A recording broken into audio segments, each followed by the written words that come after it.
Good morning, everybody. And today in our talk, we're following the theme that we've been doing this month about really understanding the numbers in your business and getting really clear about that so that you have this very clear plan and understanding of where you're at and where you're going, and to try and take some of the anxiety, the sense of feeling overwhelmed or lost when it comes to the financial side of running your yoga business. So today we're specifically looking at pinning down what do you need as your turnover in order to get the income that you need or desire. And this is a really important factor that I think a lot of people overlook. And there is a really distinct difference between your turnover and your income, even though they feel kind of the same thing. So we're going to be looking at setting your income goal. And this is a really important thing to do as well. So I know certainly earlier on in my career, the idea of being able to pay myself a regular monthly income sort of felt a million miles away. And if you're early on in your career, then it does take a bit of time to build up your client base, build up your classes, get some regular income. Particularly if you're running your own classes rather than having a fixed fee paid by, say, a gym. So what's really important about all of this is if we don't set a target or a goal, then we can easily lose focus and be kind of at the whim of other people, the winds of change. We just kind of drift along and try and fit in with how things are unfolding without really taking charge of our business, of our life. And there's a real benefit in having a regular monthly income that you can rely on and plan with. So, it's something that I've mentioned before. And it may take a little bit of time to get there, but I really recommend that you set a goal for it.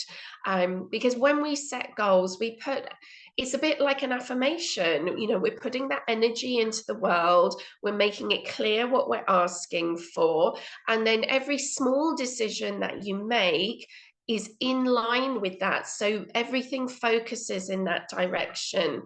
And then also, when you have a goal and you can break it down to specific numbers, then it's really easy to check whether you're on track or not. And this is something that I do on a weekly basis. I keep my spreadsheet, I look at all my income, I know what my goals are, and then I can see if I've fallen short in some places or maybe gone over in other places, and that on average, whether I'm on track. And if I am, then that means that I can enjoy my time off properly, because there's a peacefulness that even if one week has not been super busy, if I can see that I'm still on track for my target income, then that's okay. And I can enjoy my time off and know that things are okay. Whereas in the past, anytime I had a quiet week would set off this panic, and I couldn't enjoy time off, and then I'd spend that time doing last minute panic marketing or these sorts of things. And so we just want to look a bit more long term and build a little bit more security and ease into our business practice. And when we have a particular income goal, that also helps us structure our business. It feeds in both ways. That when we know what we need to earn, then we can check, does our business structure have the capacity even to earn what we're looking to earn. And if it doesn't, then that's very clear that we need to change some of what we're offering so that there is at least the potential there to earn what you need. You know, for example, it would, you know, I could fantasize about having £1 million business, but I know that right now my business structure doesn't really allow for that. And that's going to be a quantum leap from where I am now. But if that was something that I wanted to pursue, I would have to really structure everything to allow that. Personally, that's not what I'm aiming for. But there's nothing wrong if people do want to aim for that. So it just helps us give a plan, and helps us keep on track. Now, first of all, maybe setting a goal just seems like sticking your finger in the wind. Like, how do you come up with a figure that's not just based on what you're currently doing? And I think it's really important to set your goal first and then look at your business and your pricing. So it might be that intuitively you have a sense of, let's say, as an annual salary, what it is that you would like to earn. For other people, that might just leave you feeling stumped. It just maybe makes you feel like you're making something up out of thin air, and it doesn't feel comfortable or real for you.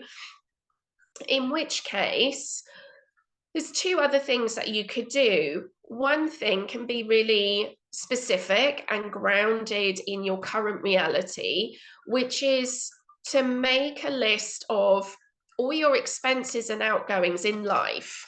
Like, what do you need to cover your bills, buy food, have some extra for socializing, buying birthday presents, having a bit of travel, like all of those things? What would be a reasonable, say, bottom line income that you would like? Now, this is going to vary from person to person. It's going to depend on whether you're the only person earning in your household, or whether you're the main one, or whether you're the secondary one, whether your work is part-time or full-time. But that's one way you could look at it, is, you know, what would give you a bit more ease, comfort, and freedom that's based in what your actual outgoings are, and then maybe just add an extra 10 or 20% on that. And if that feels like a comfortable thing to aim for, then that can be your starting point as your target for the year. Or you could base it around a similar profession. So I know for some people that can help with maybe some of the blocks around what is okay to earn. So you could look at other similar kind of health and well-being professions. For example, you could look at something like physiotherapist, maybe a counselor, maybe an osteopath, you know, that they're kind of a similar ballpark sort of profession. I'm not saying they're equivalent, but that it gives an idea of, well, for example, if a physiotherapist with 5 years experience full-time is on, I think it's something like £35,000-40,000 salary a year, it's not unreasonable as a yoga teacher on a if you were working full-time hours. And remember, full-time hours is all your admin as well as your teaching. You know, that might be where you set your target, you know, on a professional basis. So there's a few different ways that you can find your target, but you'll know when you've got it because something feels kind of right and comfortable. And I would suggest that you need to set something that is that feels achievable. So as I was saying just before, if I was to set my target at, even 500,000, like it would be ridiculous for the next year. It's too big a jump. I don't have the business structure that could possibly do that right now. So there's this balance. Yes, you want to set your goal first because you don't want to be limited by how your business is set up right now. But you do need it to be a bit based in reality. So it might be a bit of toing and froing between the two. But once you feel like, yeah, this feels like a good step for this year, and you can also have your dream goal as maybe 5-10 years ahead as something that you want to work towards, but you want to set something that feels like it's achievable right now. So you could have staged or stepped goals. And then you're going to have a look at the structure of your business. What classes are you offering? What's the potential income there? Are you doing one-to-ones? Have you got any passive income capacity? Like, do you have a video library that you're selling? I know some people do memberships. So there's other things you can do. So look at what you're offering and what would you need to reach your income. Now, getting specific about your turnover, and this is where I see a lot of people get a little bit unstuck because they're thinking about their income and their turnover, and they're not taking into account always the expenses and the tax. So your basic income or your salary equivalent is your profit before tax. And then you have to think about what is taxed as your actual put in your bank spendable money. Okay, so there's a couple of stages there. So last week we were looking at having a review of all your expenses. And this is partly why it's really worth doing, because when you know what your expenses are, then you can start to really work out what your turnover should be. So let's take that example of, say you wanted on an annual basis to have the equivalent of a 35 grand salary. That's what you would need after your business expenses. So your business turnover, if you knew, say your expenses were, let's keep it round, say 10,000 a year, then your turnover would need to be 45,000 a year minus your 10,000 in expenses, and then that gives you the salary of 35. And remembering that that's not all spendable, that then would need to be taxed, and what's after the tax is actually what you can have as your disposable income. So there's a few different stages. So once you have an idea of, say, every month you would like to have X amount in your bank account, and that's for you to live on, pay your bills, cover everything, you need to work backwards from that. And what I will put in the comments after this is a link to a website that I find very useful. It's a salary calculator. And you can put in your target incomes and it will tell you how much the tax is, what your take home is, so you can refine your numbers. And it's really good to be very specific with your numbers. I think if we're setting a goal and then sending that out into the universe of, I would like to earn this amount, you want to be really clear about what it is you're asking for, because you might then be sending out the wrong message into the universe. Or on a practical basis, if you're not clear on your numbers, you might think you're on track and then realize that actually you've set your target too low, because by the time you take your expenses off and the tax, that what you're left with isn't actually what you wanted as your target. So these are really important things to do so that you're really clear on what it is that you need as your turnover. So I would really recommend crunching some numbers in a spreadsheet if that's your thing.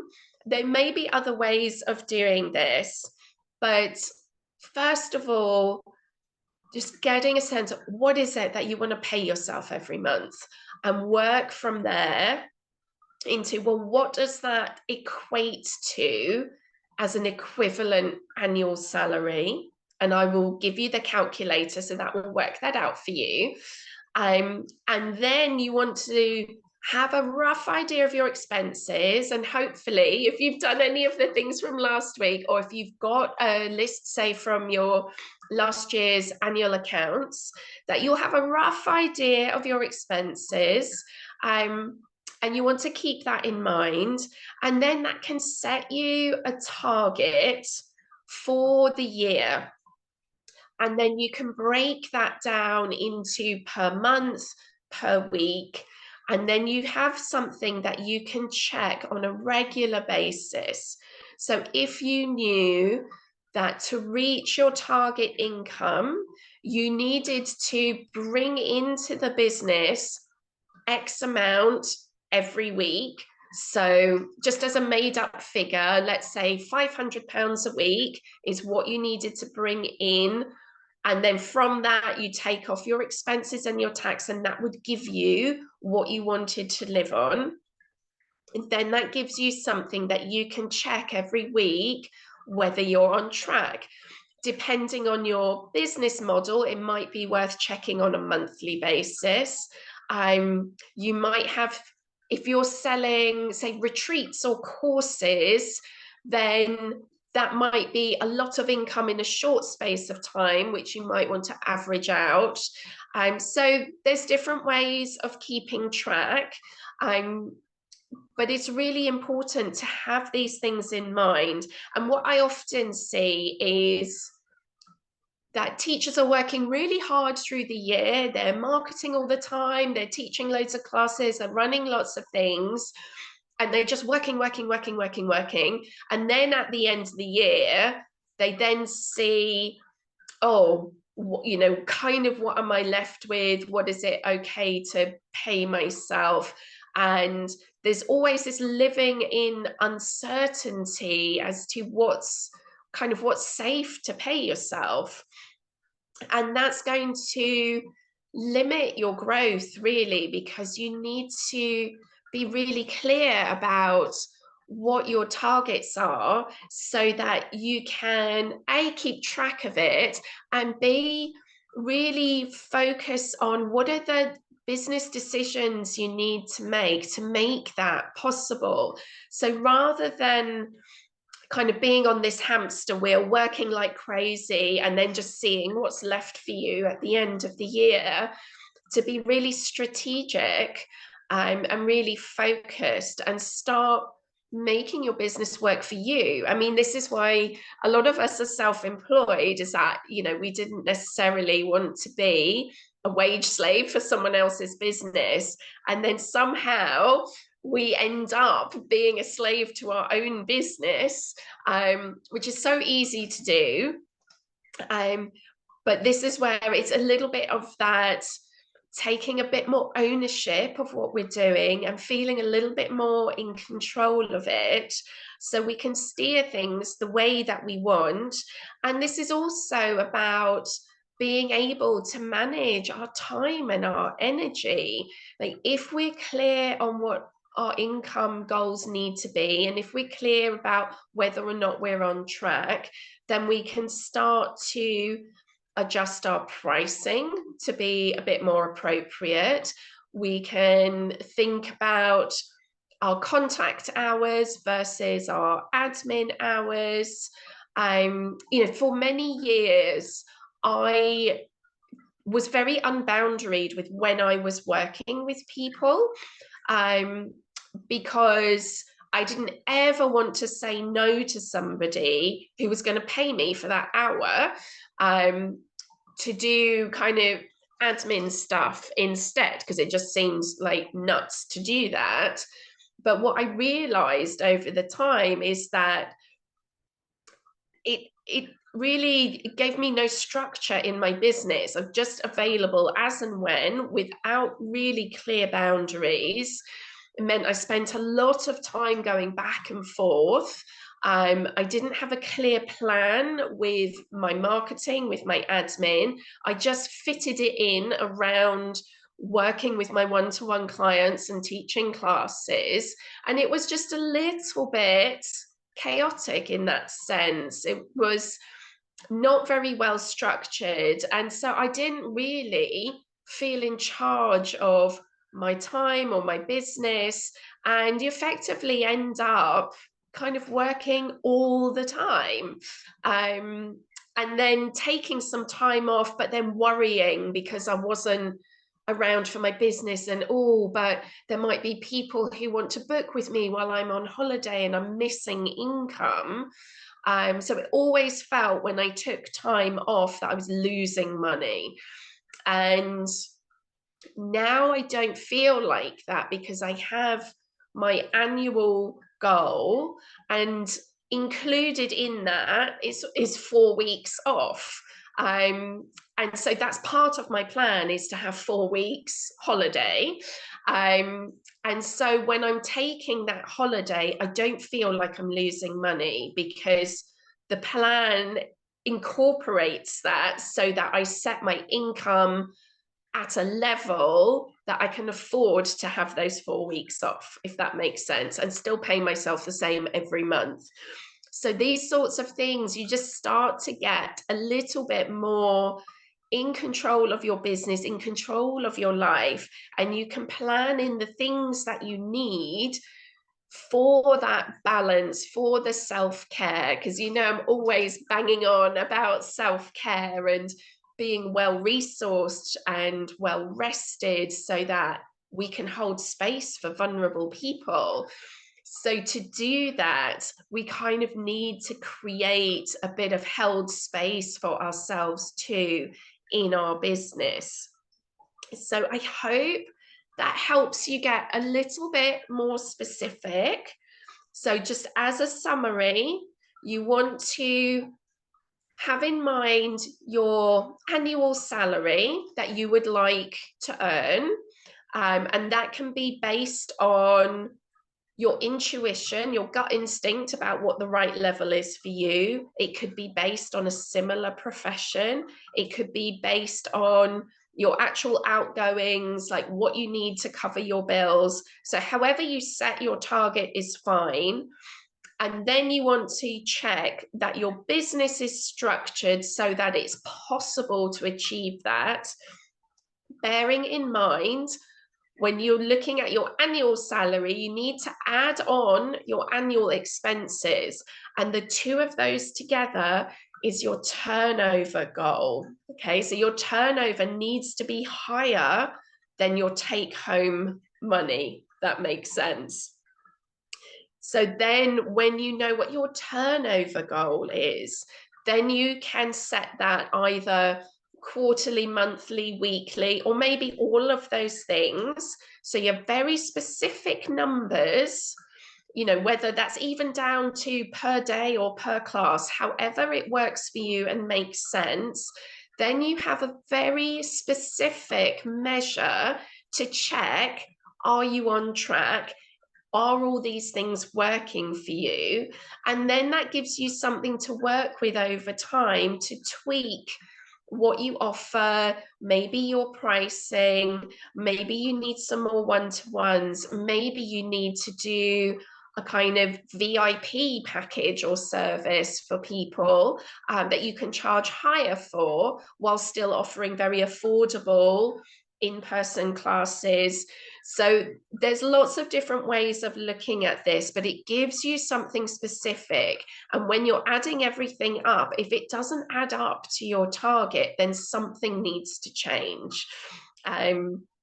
So at least make sure that there is capacity. It might be that you have a class that isn't as well attended as you want, but if it was fully attended, it would give you the income you need.